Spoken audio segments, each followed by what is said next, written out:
Today on the WEInvested podcast, we have Chris Malta, an educator, author, and the owner of chrismalta.com, as well as worldwidebrands.com. Chris, how are you doing today? I'm great, Wesley. How are you? I'm doing fantastic, man. I'm happy that you joined the podcast, and I'm excited to learn more. Same here. I'm glad to be here. Absolutely. And before we get started, man, would you just mind letting the people know how they can find you on the internet? Your website and contact information. Sure, no problem. ChrisMalta.com, ChrisMalta.com. That everything that they need or would want, from my website or anything I do is going to be found through there. All my free information, free video series, free book, all that stuff. It's all there. Awesome, man. Awesome. So let's, take it from the top, man, and talk a little bit about, where you're from and where you grew up. Sure. I grew up in Western New York, up near Lake Ontario. Mhm. Um, Great, but you get tired of the snow after a while. You know what I mean? As a kid, I grew up in 8 foot snowdrifts, and I lived there for 38 years. But I moved to Florida after that. It was a good place to grow up, but it just got a little bit cold after a while. That's all. Absolutely, man. I have a friend. I think he's from like upstate New York. It's like by the Adirondacks or something. And Yeah, it's like negative 51 degrees up there right now, or it was last Friday. I'm like, yo, that's crazy. I know. I know. We used to go up to the Adirondacks every summer and camp for 10 days. It's beautiful up there. But wintertime, ooh, you know, yeah. So, how would you say that growing up in Western New York kind of impacted your outlook on life and success? Well, the way I grew up was a little bit unique. I grew up in a business family. Okay, so everybody in my family owned a business. Even my parents even had their own separate companies. My aunts, uncles, cousins. I mean, it was crazy. Furniture stores, real estate brokers, boat and car and RV dealerships, restaurants. Everybody in my family had a business. So I grew up in that, from basically day one. So by the time I was 15 years old, I had my first corporation going. My Wow. mother had to file it for me because I was too young. uh, my mom was the queen of retail. My dad owned a construction company that built average of 350 new houses in 7 states in the Northeast, and it's just everybody was always in business. So I basically grew up in it. I'm 62 now. I've been in business 47 years. Wow, man, that's incredible. So, I mean, do you feel like, entrepreneurship and running your own companies and own businesses is something that you inherited, or is it a skill that you had to like cultivate over time? I think it's something that you have to cultivate over time. You have to learn, and learning from somebody who knows what they're doing already is a huge plus. I see a lot of people going out there trying to figure things out on their own, watching videos and reading things. If you have someone who can actually work with you that knows what they're doing, it's important. And I got that from family members. When I was young, first business was in the clothing industry. So I had an uncle who had really bad rheumatoid arthritis and couldn't button his own shirts, and fasten his clothes anymore. Mhm. So the first business was buying clothing out of the New York City garment district and hiring a couple of people who would sew Velcro closures into them. Put the buttons on the front so it Wow. looked like they were still buttons, but sew Velcro closures. And this is 1975, and sold them, marketed them to retirement homes like that. So did that for a few years. That was my first business. And from there, I owned a video production company for quite some time. Then I owned a wholesale distribution company.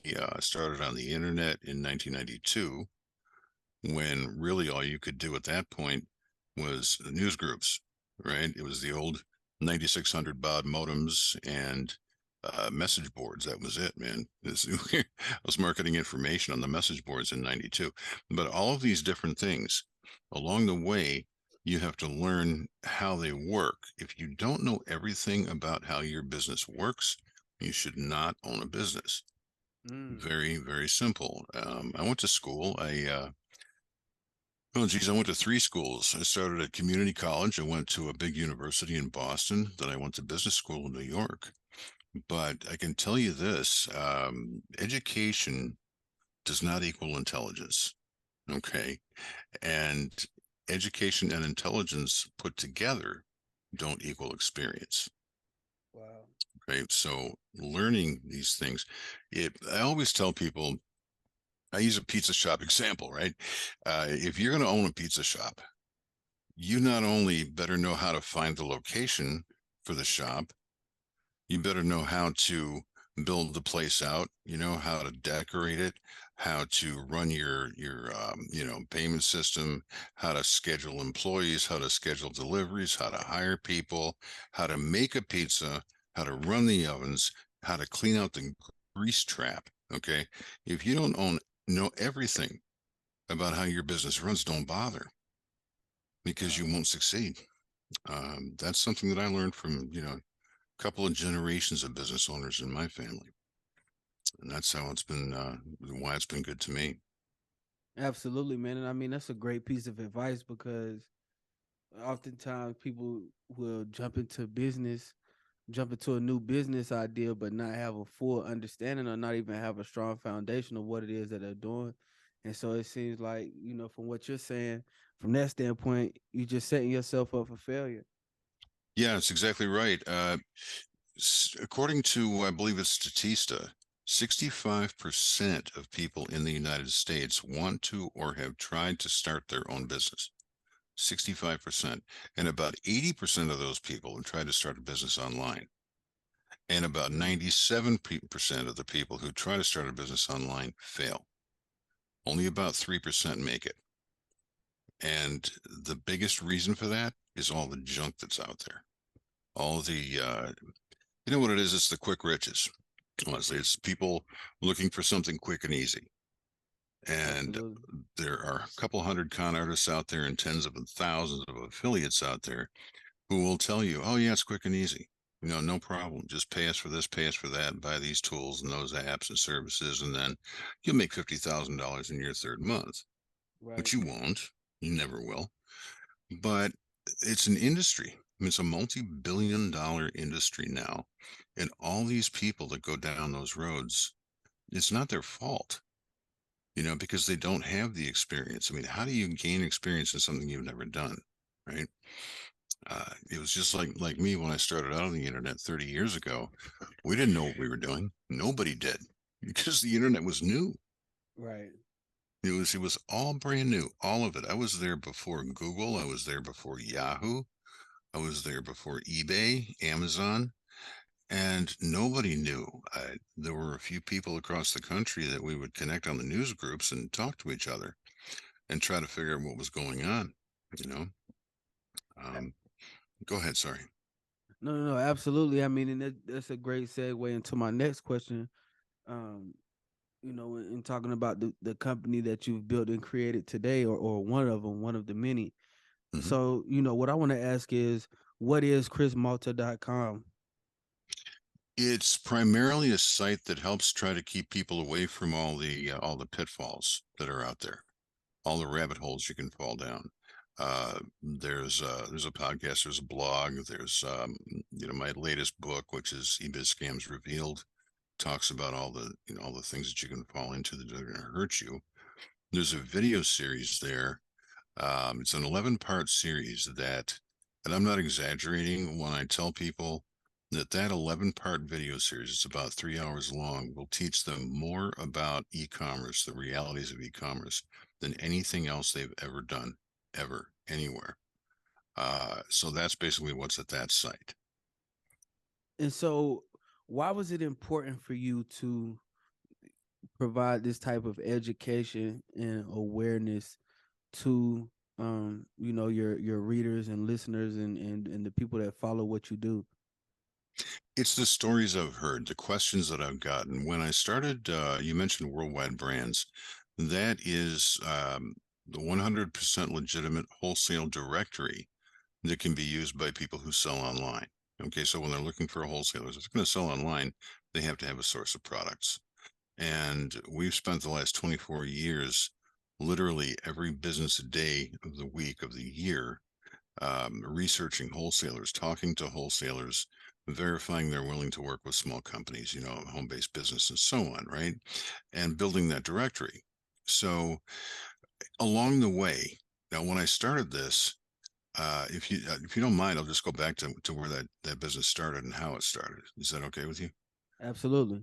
Yeah. Okay. So right around 1998, I wrote an article for a publication called Web Pro News. And I already had a lot of experience working in wholesale and retail by that time. So I knew that people were out there looking for wholesale companies that they could sell products for online, right?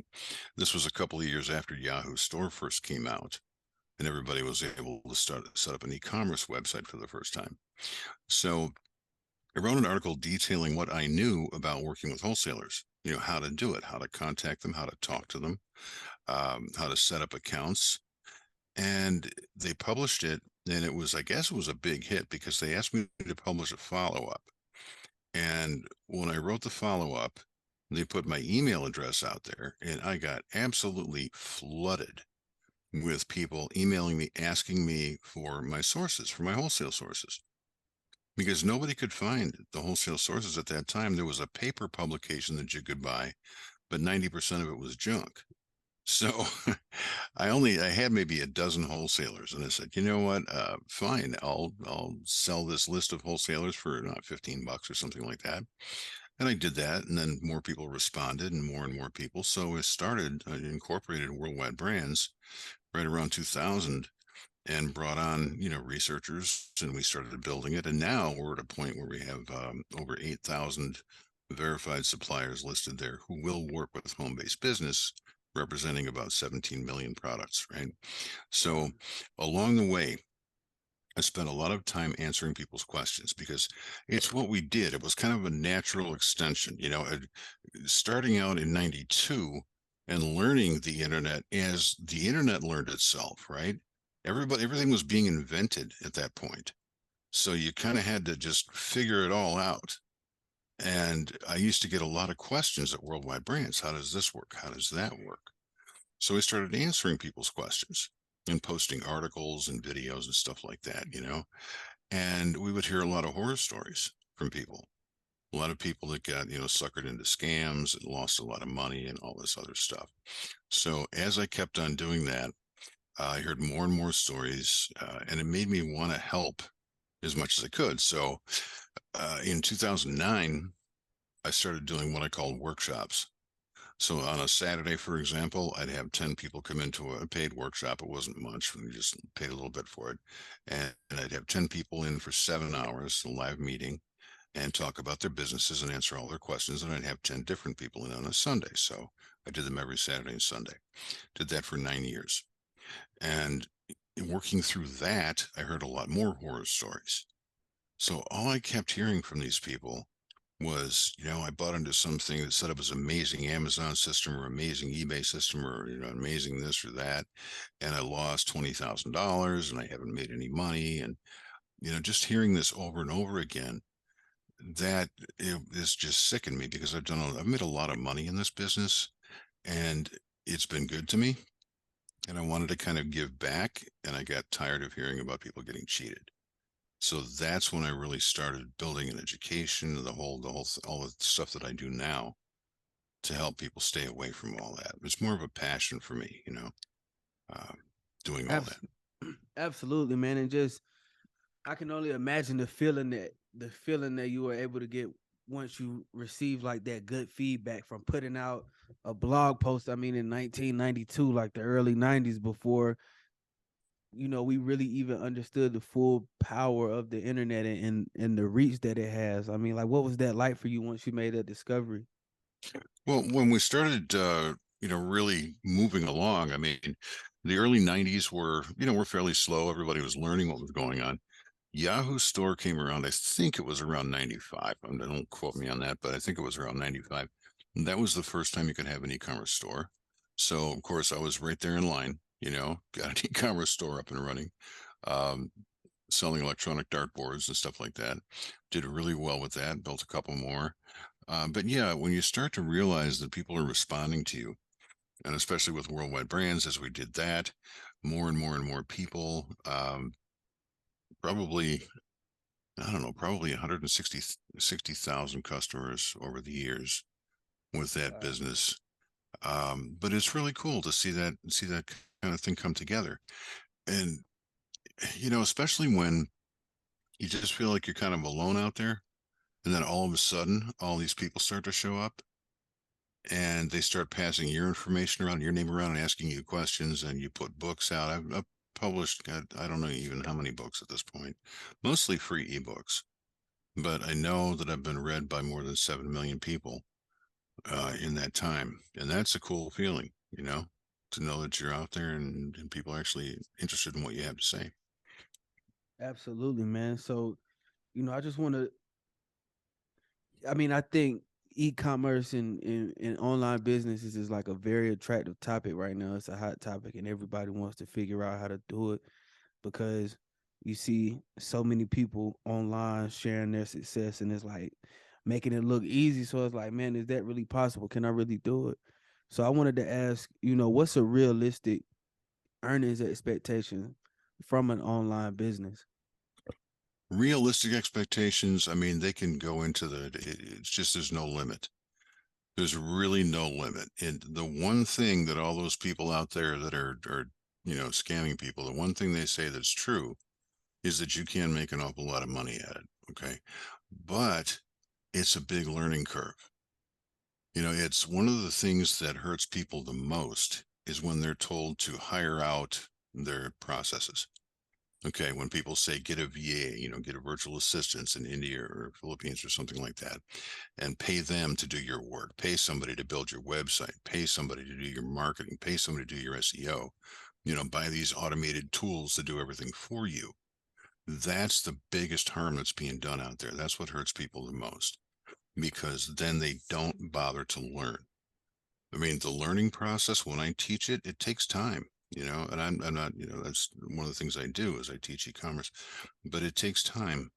I tell people that after they launch their site, when it's done right, and I'm talking about people that I teach and mentor, okay?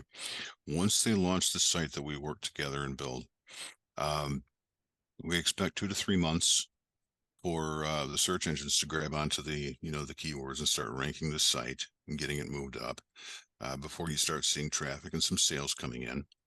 And I don't like the people who make earnest money claims out there because you see all these bozos out there saying, oh, like I said earlier, $50,000 in your third month, and that's not true. But I'm comfortable making a conservative estimate and saying within 24 months of launch, within 2 years of launch, when it's done right, I expect people to buy to pass a six-figure net income and continue from there. Mm.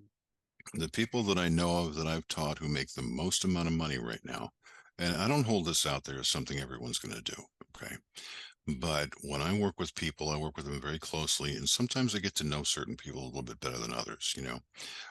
We don't track our students. We don't say, hey, tell us how much money you make. It's none of our business. And even if it was, they wouldn't do it. But I have gotten to know some of these people. And the people that I know of who make the most money right now is a family that I worked with about 9 years ago. And they do an average of $15 million gross on their site a year. And they run at about a 48% profit margin. So it's probably around 7.2 million. I know another guy in Georgia that does about 12 million. A guy in Utah does 800,000. And these are, years in the making. Okay. They worked very hard. But I have no reason to think that anyone who takes their time, does it right, can't can't reach a six-figure income and just keep on going. So, what does it cost to build a successful online business? It costs a lot less to do it right than it does to do it wrong. Um, Oh, Believe it or not, because the people who are doing it wrong, they're getting into these programs, okay, that they'll start you with, I don't know, $500 or $600, $500 or $600, come to our video, do whatever thing, and our webinars, and then they'll sell you on something that costs $5,000, and We're going to do this for you and do that for you. We're going to build your website. We're going to help you start your business.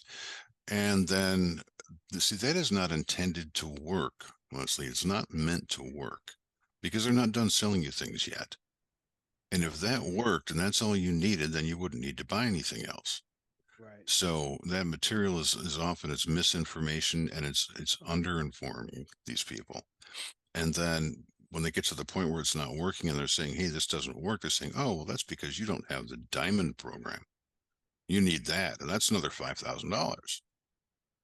So people will do that. They'll actually follow into that because there's something in psychology, and especially with the psychology of retail, it's called the sunk cost fallacy. It's the same reason that gamblers will chase a loss. Okay. It's someone has spent enough time and enough money on something, they will dump more time and money into it because they don't want to lose the initial investment. And these people out there, these scammers, they know this. So they'll keep pushing and they'll keep pushing. And when that second $5,000 thing doesn't work, then it's, well, you need help. You need a coach. So that's going to be 10 or 15,000. And I'm not kidding. Those are real numbers. Okay. That's what actually happens. So most of the people that I talk to, when people go to my site, they check out my video series, my free series, read my books, stuff like that. My cell phone number is on that website. It's a toll-free number. Nobody ever believes it's my cell phone. Serious. I tell them, this is my cell phone. Call me anytime. But people don't. When they do call, they say, oh, is it really you? And yeah, it's me. It's my cell phone. So anyway, about 80% of the people who call me have already lost anywhere from $15,000 to $40,000 by the time we talk in 3, 4, 5 years worth of time. When realistically, for a far, far smaller amount of money, they could actually learn the business and build it right. It just takes a little more time and energy to do it. Absolutely, man. So is there is there a specific price range or like budget range that you see from a successful business versus a not successful business? Like, is there a certain price? Okay, you need at least $700 or $7,000 to get started and to have a real business. Like, have you been able to associate a certain budget or price range with it? Yeah, I would say that if someone had, I don't know, I would call it maybe $3,500, all in for the first 18 months or so, Mm-hmm. that would be enough to get them going, to get it done right and to get it up and running. And which, I talk about this in my video series. I mean, it's about 10% of what most people spend to do it wrong when they follow all the bad guys and end up spending 35,000, you know. So, just throughout your time and seeing these different online businesses and these different things, is there a specific market or a specific product that you've noticed that works the best and or is the most effective? The most effective market is always going to be a website. People talk about Amazon all the time. They talk about eBay all the time. The reality with Amazon, and I don't just say this because it's what I think or because I read a blog post somewhere. I actually know people at Amazon. I worked face to face with an Amazon vice president and upper management, who came here to Florida to work with us years ago. So I know these companies. I've been around for 30 years in this business. So when I talk about this, I'm very serious about it. Amazon was really never intended for small sellers. It is an amazing logistical machine for large companies. Okay, so what Amazon really wants to see, they want to see a tractor trailer load of, say, I don't know, 2-slice white Cuisinart toasters back up to a loading dock and offload like 5,000 of those toasters, right? Mm-hmm. And every time a pallet comes off the truck, they slap a shipping label on it, send that pallet back out the door to another distribution center so that they can cover, as much of the country as they can so that they can handle their overnight shipping and their same day shipping, which is what Jeff Bezos wants them to do. Okay. Then when you look at taking that really fine-tuned logistics machine that runs mostly on wholesalers and manufacturers, and you factor in tens of thousands of individual home-based sellers that are sending 20 or 30 or 40 or 100, mixed products into Amazon. Okay, Amazon doesn't know what to do with that. It throws a wrench into the machine. So then they have to spend all that time figuring out, okay, does this thing have a UPC code? If not, we got to develop an ASIN code. Where do we put it? Because we can't, it's not enough product to send out there to different distribution centers so we can do same day and overnight shipping. So, we got to put it in a central location, which gets very, very messy logistically. Okay. So Amazon, from what I understand, okay, and I can't say this definitively because I don't work at Amazon, but I'm strongly convinced that what Amazon does is their algorithm watches the small sellers and basically uses them as research. Okay, so when a small seller does something that actually works on Amazon, and by works, I mean maybe 10, 11% profit margin, because the standard profit margin on Amazon runs around 3 to 4%. And the reason Right. for that is because that's where wholesalers live. Okay, having owned a wholesale company myself, I can tell you for a fact that 3 to 4% is good for wholesale. It's good for manufacturing because it's a high volume business, right? So, but it's not good for individuals, for small businesses. I mean, you can't live on that. You need 20% to survive. You need 35% plus for growth. Okay, but what I believe they do is in their algorithm, they're watching the small sellers, so using them as test subjects, so that if they actually do hit something good, Amazon can swoop in and take it over. They'll just take it. They'll say, okay, well, we'll call him a wholesaler. We'll get a bunch of this stuff in here. We'll knock this person down to the bottom of the search engine in Amazon, kick them out of the buy box, and we'll take it over. And it's not a scam. And they can do that. It's their business. It's their website, right? It's their machine. They can do that. But the small sellers play by a whole different set of rules than the big companies do, uh, which is, I guess, as it should be for Amazon. That's the way the company runs. There's nothing wrong with that, except for the fact that too many people are fooled into thinking they're going to make a tremendous amount of money selling on Amazon.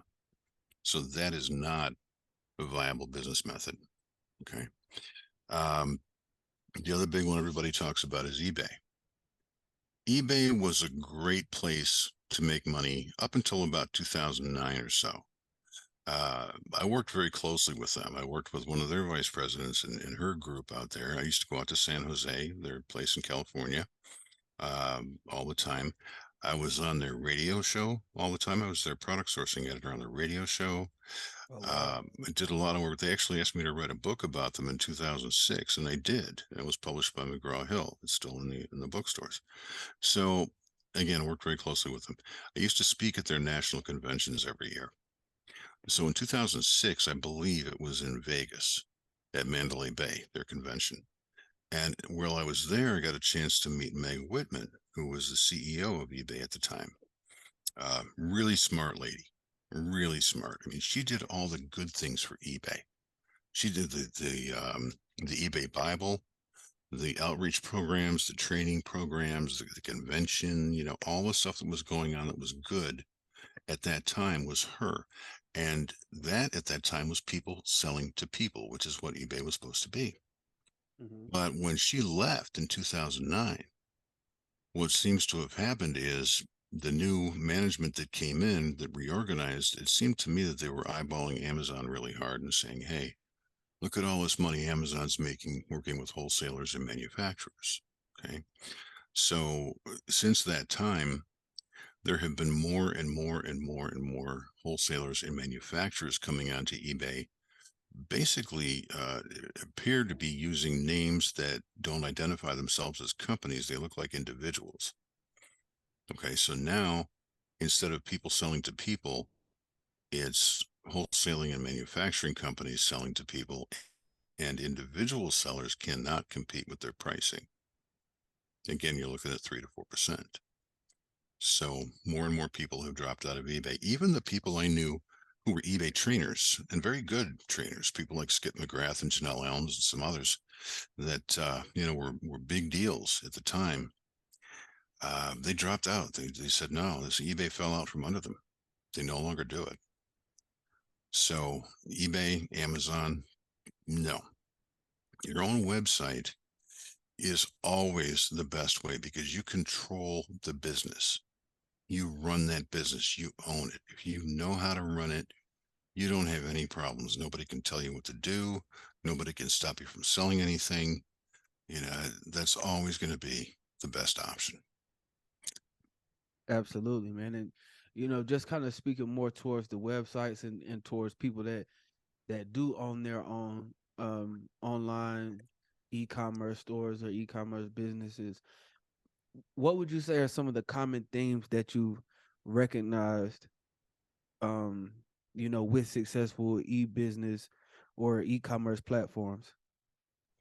Well, the platforms themselves, they're just platforms, right? I mean, you have Shopify, you've got BigCommerce, Illusion, 3D Cart, GoDaddy, all a whole bunch of them out there.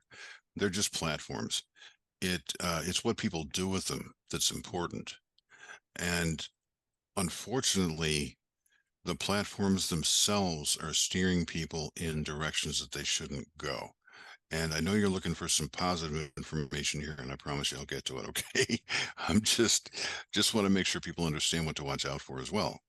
So I put out a blog post not too long ago.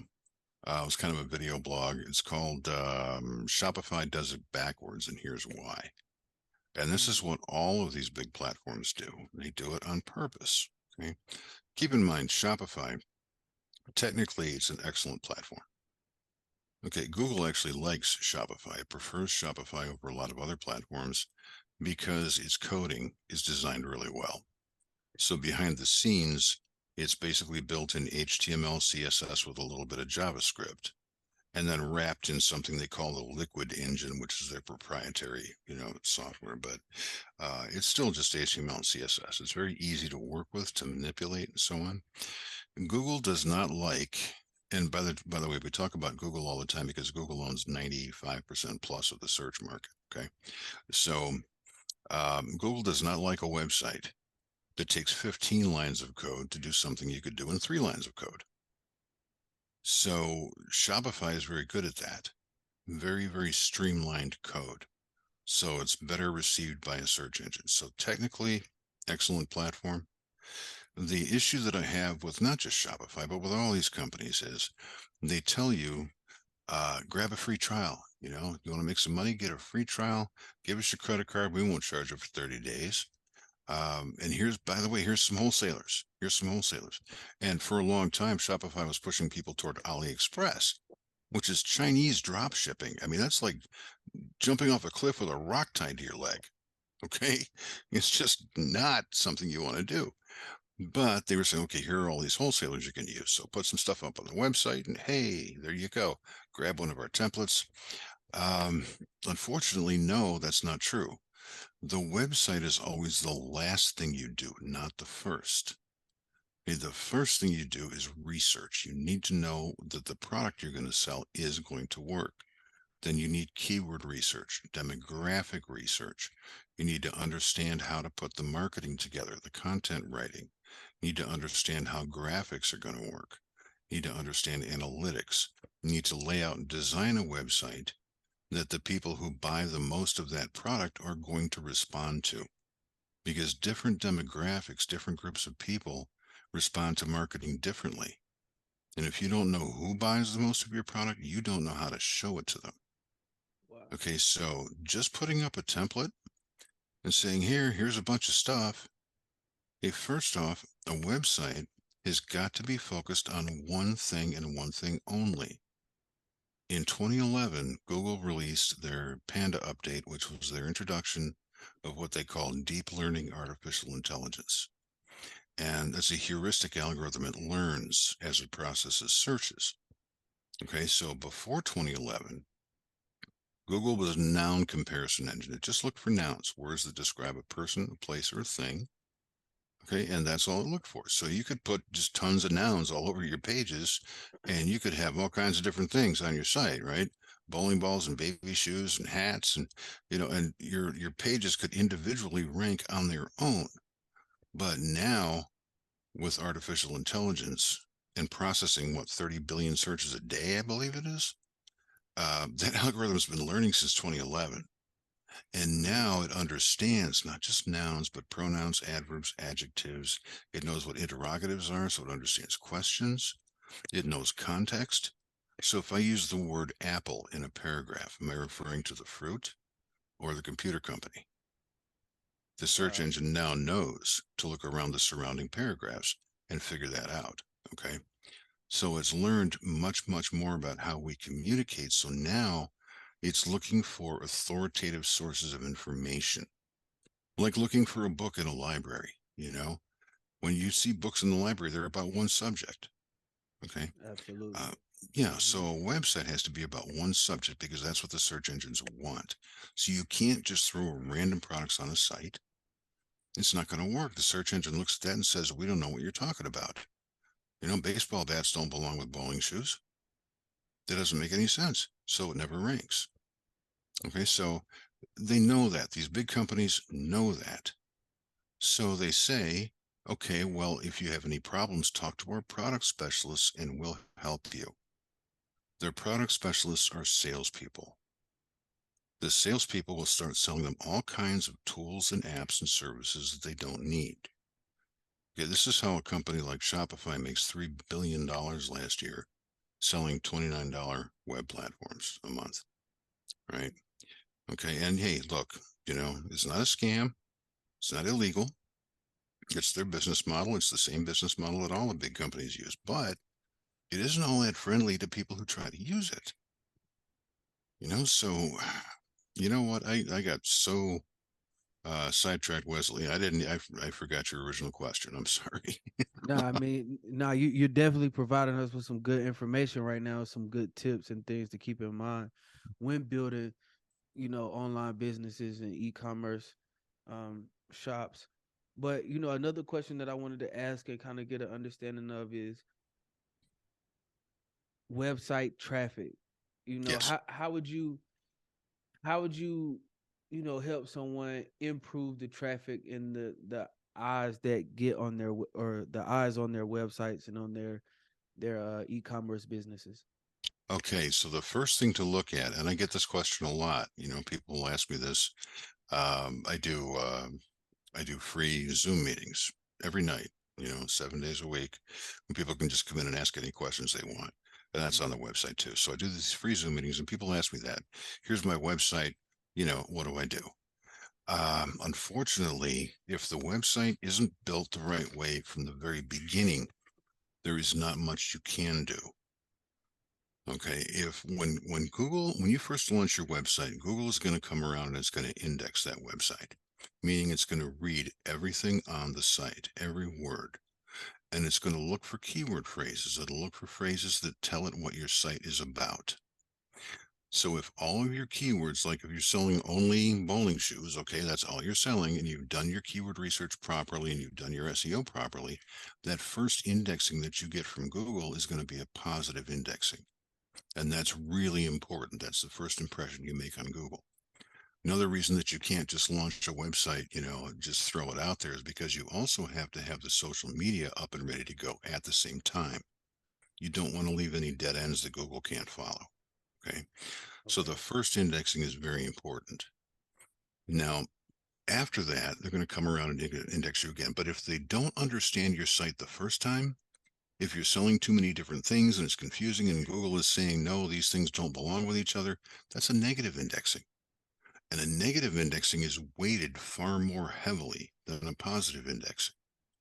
So, and I'm just making numbers up here, okay? But for example, if a positive indexing was worth 1 point, a negative indexing could be worth minus 200 points. Okay. Okay. I'm just making up those numbers. But if you get a couple of positive indexings right at the beginning, or I'm sorry, negative indexings near the beginning, you can't really turn that ship around. It's like the Titanic, too big a ship going too fast with too small a rudder. And unfortunately, what I have to tell most people after analyzing their sites is they got to junk it and start over. So bringing traffic to a site is about careful research. It's about understanding what keywords belong with your product line. It's about knowing that you need to put one product line on that site, one product line only, It's about the way that you do your marketing. You need to place an article on that site a couple of times a week. The article can be edited down a little bit and become a blog post. You can take parts of that blog post and turn them into a Facebook post. Parts of the Facebook post can become a tweet, and so on. The marketing itself isn't that hard. Paid advertising is a waste of money, in my opinion. Okay, it's gotten far too expensive with far too small a return. People Mhm. most of the time spend more advertising dollars than they actually make money. Um, but when an e-commerce site hasn't been built the right way from the start, it's it's nearly impossible to turn that thing around. You're better off to start over. And that's where the sunk cost fallacy comes in. That's where people look at that and say, oh, I spent so much time and money doing that. I can't just junk it and start over. So they put more money, they start paying for advertising, and they lose more money and more money.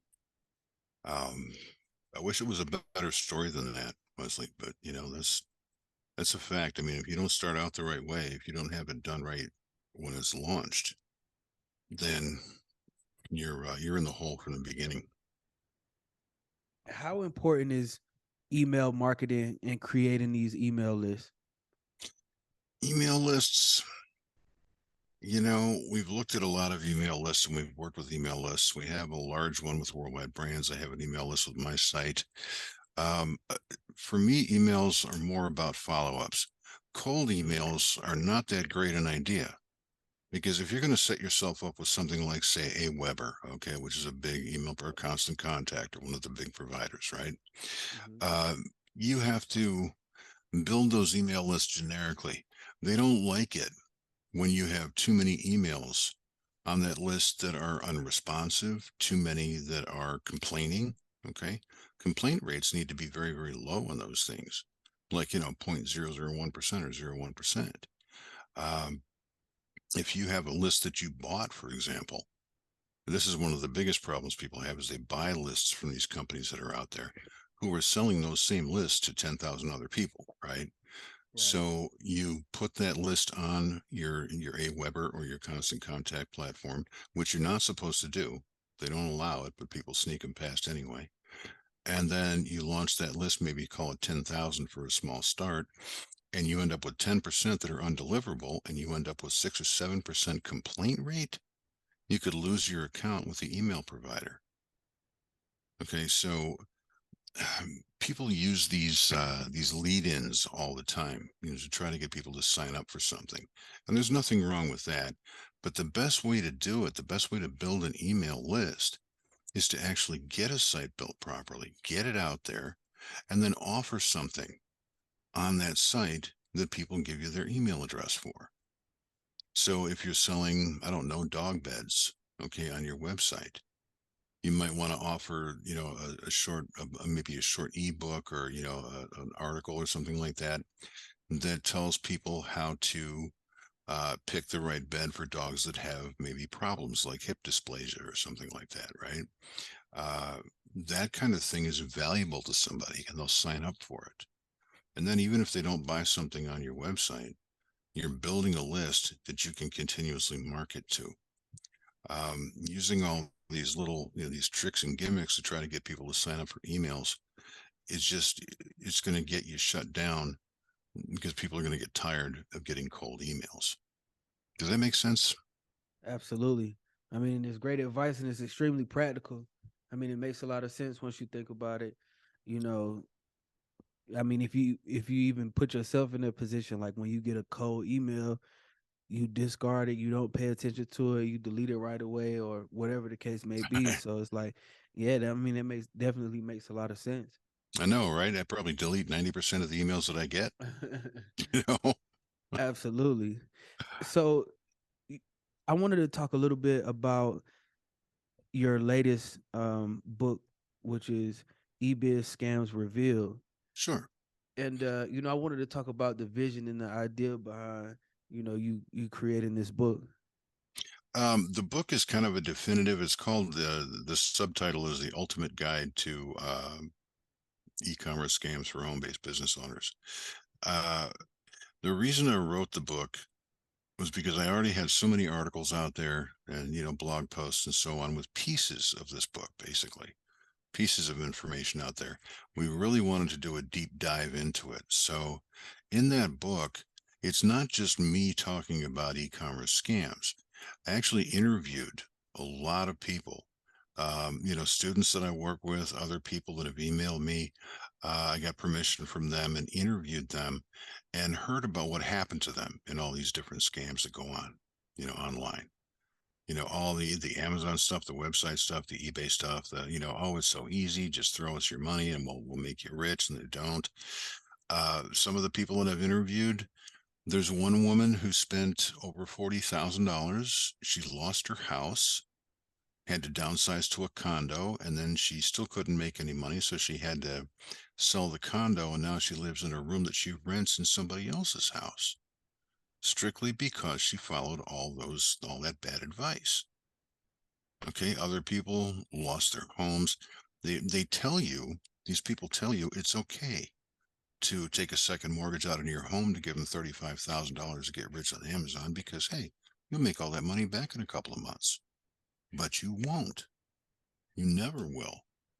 So these people take loans out on their houses, they dig into their IRAs, and we interviewed a lot of people like that, told their stories. We talk about the entire process from the beginning to the end, what a scam looks like, how to recognize the scams, the things to watch out for. Actually went into the Federal Trade Commission database and pulled out actual examples of federal and state lawsuits against some of these people. $20 million settlements, these scammers getting shut down. So it's a lot of factual information and it's really practical.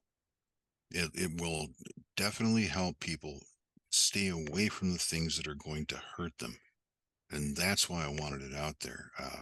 It's actually for sale on Amazon, but it's only for, honestly, Leslie, it's only for sale on Amazon because my publicist wanted to have a book out there on Amazon that was for sale.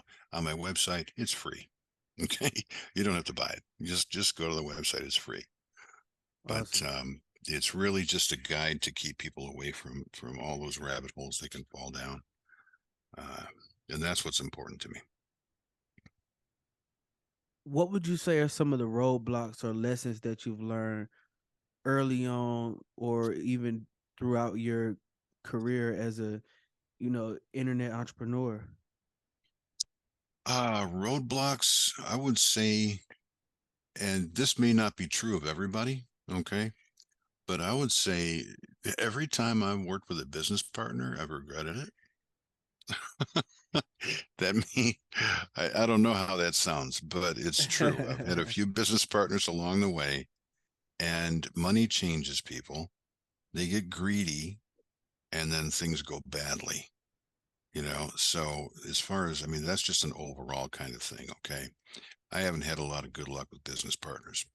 Um, but other things, I don't know. What are you looking for as far as kinds of examples here? Because I'm not quite sure what to No, I talk mean, about.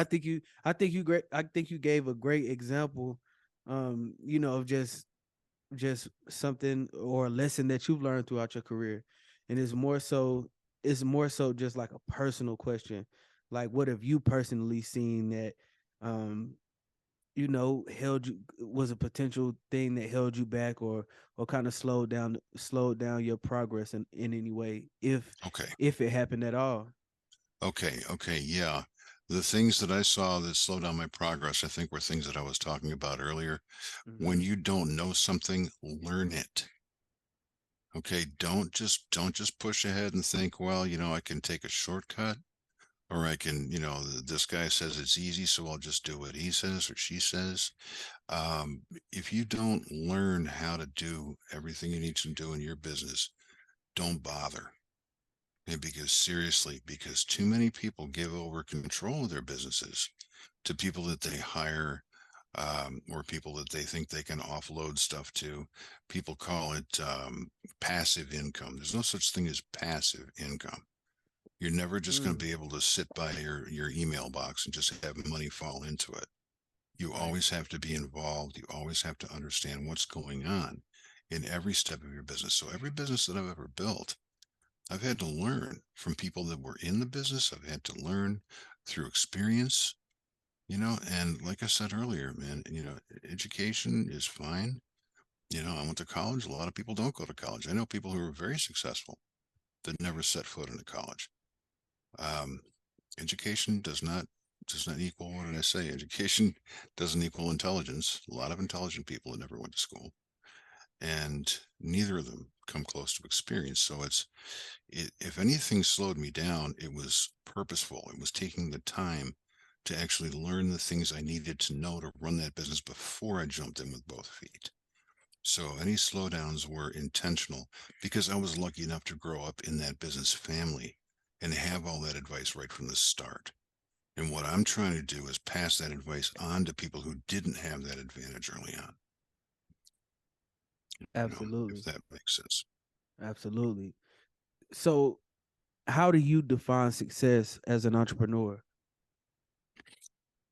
I think I define it the way that my father defined it. I learned from him basically it's always do the right thing, and it's always over deliver, and always keep your promises. That's what he used to say. Okay. Always over deliver, always keep your promises, and you will never have a problem in business. And I think I define success by how much other people are helped by what you do. It's not just about the money. The money's great, to be able to make money, to be able to buy things for your family, your kids, and such that you want. But at the end of the day, you can't take money with you. You can leave it behind for your kids, but there's something more important that you leave behind, and that's what you've done for other people. And Absolutely. that is just, I mean, the employees, people I've worked with, people who've worked for me, people that I've been able to help that I don't even know. That is extremely, extremely important. Um, it's just a feeling that you've actually done something to leave a mark on the world, and other people have benefited from that. I don't know, maybe it's cheesy, but that's, for me, that's important. What is the future of chrismalta.com and worldwidebrands.com as well as your other companies? What does that look like to you? What is that expansion or that growth or that the next 18 months look like for you? The next 18 months, it's a steady growth. Okay. It's keeping a steady growth, even through an inflationary period like this, and potentially recessive period. The internet is always going to grow. It's a bell that you can't unring. I mean, we saw oh man, what was it? Black Friday this past year, 2022, over 9 Hmm. billion sales online in a single day, 9 billion in sales. And then Cyber Monday, 11 billion just online in one day, right? It grows every year, but maintaining a steady growth, not overreaching, not trying to jump too far too fast. That's what I always try to tell people. So for us, it's just maintaining a steady growth. And, eventually, I mean, eventually I'll retire and I'll sell these businesses. And when I do that, I want those companies to be in really, really good shape. I want them to be well built, well put together, functioning really strongly. And I mean, that's what we have always done is just grow steadily, logically, keep the progression going. Don't do anything stupid. And if we can avoid doing anything stupid, then we're in good shape. Absolutely, man. Absolutely. Chris, thank you so much for your time today, man. And thank you for sharing this valuable advice and these tips and ways to expand e-commerce businesses and online retail. So, Chris, thank you so much for your time today, man. I really enjoyed getting a chance to speak with you. No, thanks for the opportunity, Wes. I really appreciate it. It was great. Good talking with you.